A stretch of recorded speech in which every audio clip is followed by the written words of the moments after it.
To my co-parents, pakaingatan ang inyong mga anak na babae.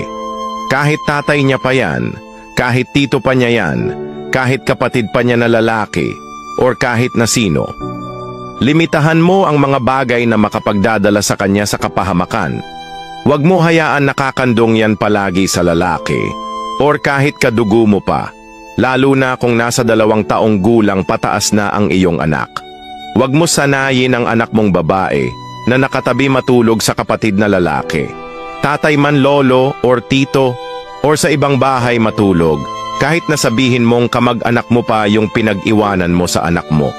Huwag mo hayaan makipaglaro ng kung ano-ano kasama ang mga batang lalaki ang iyong anak, dahil ang ibang mga batang lalaki ay may alam ng mga kalokohan na nakikita nila sa kanilang magulang or sa ibang tao na akala nila ay tama. Maging mahigpit ka sa anak mong babae. Huwag ipagkatiwala ng basta-basta ang anak mong babae. Ikaw lang dapat na nanay niya ang nakakakita ng private part niya, at kapag nagkaisip siya ay turuan nating na wala dapat nakakahawak or nakakakita ng katawan niya, lalo na ang mga private part sa katawan niya. Maging mahigpit kung kinakailangan. Iba na ang panahon ngayon. Hindi sa wala tayong tiwala sa kanila, iba pa rin yung sigurado.